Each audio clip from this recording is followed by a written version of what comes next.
Hello everybody, Justin from Playing Board Games here, and today I'm excited to talk to you about Hunters of the Mythos Season 2. If you've been following my channel for a while, you might already know about Hunters of the Mythos Season 1. I covered this last year. Me and Daniel from Quick Learner tried the challenge run and unfortunately just got absolutely bodied, so we very gratefully hung our heads in defeat, but there is a new one here for people who might be interested. I'm going to dive in, talk to what it's all about, talk about all the intricacies of Season 2, and it's going to be a great time. So let's buckle up and talk all about this. So, first question here is a pretty simple one. What is Hunters of the Mythos? Hunters of the Mythos is a friendly Arkham competition created by Kukri. It is open to every level of Arkham player. You can play for rank, for challenge, simply because you love Arkham or any other reason that you can come up with. The main goal is to have fun and provide new, interesting curveballs for the Arkham experience. I'm going to be talking about most of the details that are going to be in the links below, but if you want to follow at your own pace or check it out, even close the video and just say, see you later, Justin, to just look it up the Google Doc yourself, you can find all those relevant links in the video description, as well as the sign-up sheet to get involved if you do happen to be interested. Each season for Hunters of the Mythos focuses on one campaign, and you play 2 scenarios every month. If you want to join, you need to register before the beginning of the season, so the final sign-up date is August 30th at 11:59 GMT. So 11:59, basically you have until the end of August 30th to sign up, but remember, time zones are a thing, so your August 30th might not be the actual final August 30th. There are a variety of categories to join, and you can join multiple categories. Players can only play official cards, so no custom cards, and taboo is optional but recommended. Additionally, you might be wondering, because of the whole current and legacy, this is played with legacy. This is not an actual current challenge. This is all legacy. Within the season, you have the opportunity to score points, which determines your end of season ranking. So you're going to play 2 scenarios a month. This is going to end up around Christmas, and when all is said and done, you can see how you did compared to all the other players in your category. The second season is Dunwich Legacy. The first one is the Forgotten Age. This one is the Dunwich Legacy. Registration is open from now until Sunday, August 31st at 12 a.m. GMT. So I mentioned by the end of the day, August 30th, GMT. That's what you're looking at. You can find the registration link down in the video description. So you can see here, September 1st to 28th, you have to play the first 2 scenarios in the order you want. And then September 29th to October 26th, we have Miskatonic Museum in Essex. October 27th and November 23rd, we got Blood on the Altar and Undimensioned and Unseen. And November 24th to December 21st, Where Doom Awaits and Lost in Time and Space. So before the end of the year, you will be finished up with Hunters of the Mythos if you do decide to join in. The nice thing about this one is that Dunwich is a lot easier. So these ones should be pretty quick for getting through all that on time. There are a variety of categories, and categories need at least 10 entrants to be confirmed. The categories are Solo, Easy, Standard, and Hard, Multiplayer, Easy, Standard, and Hard, Drafted, Solo, or Multiplayer, the Kukri Cup, Solo, or Multiplayer, or Serial Hunters, Solo, or Multiplayer.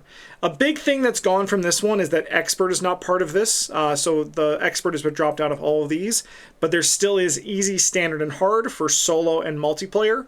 Drafted, Kukri Cup, and Serial Hunters need to be played on standard difficulty minimum. So they're a little bit more advanced if you are an easy difficulty player. Multi-handed, if for example you're playing 2, 3, or 4-handed solo, that's considered to be multiplayer. And there are also special rules for this challenge when it comes to basic weaknesses. The basic solo and multiplayer categories are very simple. They are played with their respective difficulty with no extra changes. In draft solo or multiplayer, players will play on standard difficulty with some standard or plus with some other stipulations. That should be stipulations. Players will get a choice of 2 random investigators and will need to draft their deck on Arkham Draft. If you've never done draft before, It's a very fun way to play Arkham.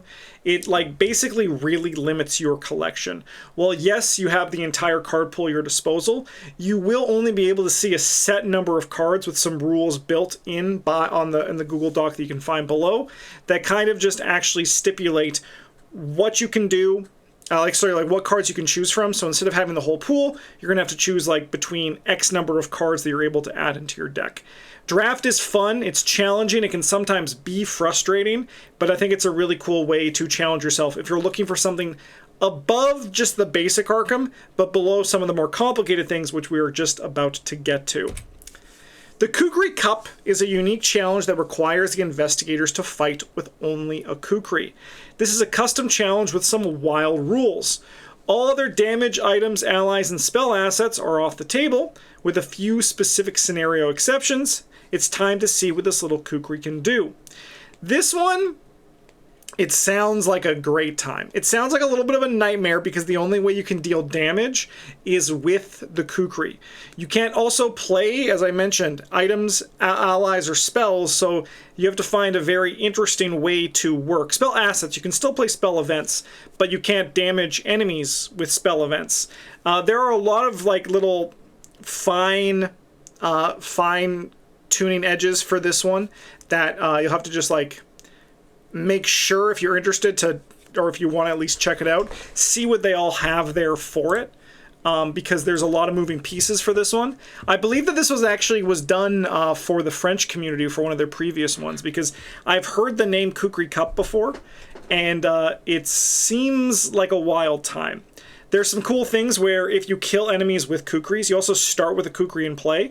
If you kill an enemy with a Kukri, if you kill enough of them, they actually get like removed from the campaign, and you get to add them to your scoring at the end, which I think is a really neat little sort of thing because you're actually kind of like a hunter of the Mythos with that. But this one seems like a big challenge. This is like the Yithian Cup for the last one. As I mentioned, if you know about the previous Hunters of the Mythos, the Yithian Cup was a wild time that unfortunately Daniel and I lost. I don't know if Daniel and I are going to be doing this one again, but I'm hoping to at least figure out a way to run the Kukri Cup on the channel. So there is a chance that you should keep your eyes open, and maybe if you want to play along with us, join in for the Kukri Cup as well. In the Serial Hunters category, players will carry their investigators through the next season of Hunters of the Mythos if that character doesn't die. There are a variety of rules for this one to make the category work, and if you're interested in trying to survive, check out the attached season doc for more information. So this is one that if you played in the previous one, you carry over your investigator from the last one. If you are joining this one and you survive, you'll carry your investigator over to the next Hunters of the Mythos. There is some carryover of damage. Trauma works a little bit differently. It's a very spicy and seemingly difficult way to play Arkham, but if you're feeling like you want to have like an ultimate challenge, this is the way to go. I do feel like they kind of go up in complexity and difficulty as you get further into the categories. So the basic is the easiest category to play in. Drafted is a tiny bit harder. Kukri Cup is going to be a little bit harder than that, and then Serial Hunters category is like the final crown on what should be a pretty interesting and difficult challenge if you want to try something new for Arkham. There is a scoring system for each scenario that is related to a chosen trait of one investigator in the group, chosen when you register. If playing multiplayer, players can commit to additional scoring possibilities. Now, this is where things get a little bit interesting. Compared to, not that they weren't interesting already with the Kukri Cup and all that, but compared to last year, each scenario had its own scoring metric that was just dependent entirely on the game of Arkham. So, for example, in the first one, Untamed Wilds, it was like how many snakes you didn't defeated, how many ancient locations you had clues off of, all that kind of stuff. So it's kind of just more traditional Arkham. In this one, Kotick has kind of cooked a little bit and designed scoring things based on the main trait of the team. As it says here, additional investigators can play with a mission that matches theirs. But if you had a head trait, let's just say Cursed, you would be doing the first one on the option here. So I have this as an example, but you can check out all of this in greater detail within the doc down in the video description. So Extracurricular activity has a general scoring of 3 points if you reach resolution 1, 2, or 3. And your mission, if your investigator is believer, blessed, clairvoyant, cursed, dreamer, silver twilight, or sorcerer, with the flavor, as soon as you step foot in the university, you feel evil forces everywhere. Only strong ritual protection will limit their progress. Each location gains action. You attempt a powerful protection ritual. Test Brain 4. If you succeed, place 1 horror on your location to indicate your accomplished ritual. If you succeed by 3 or more, your ritual is so powerful it spreads. For each group of 3 points you succeed by, add 1 horror on a connecting location, and only the lead investigator can attempt this test. At the end of the game, the team earns 1 point for each location with horror on it. So, if this works, if you are the chosen trait of the chosen investigator, like say you had cursed, you would be the only one who is able to do this. So you had like an additional metric in which you could score with.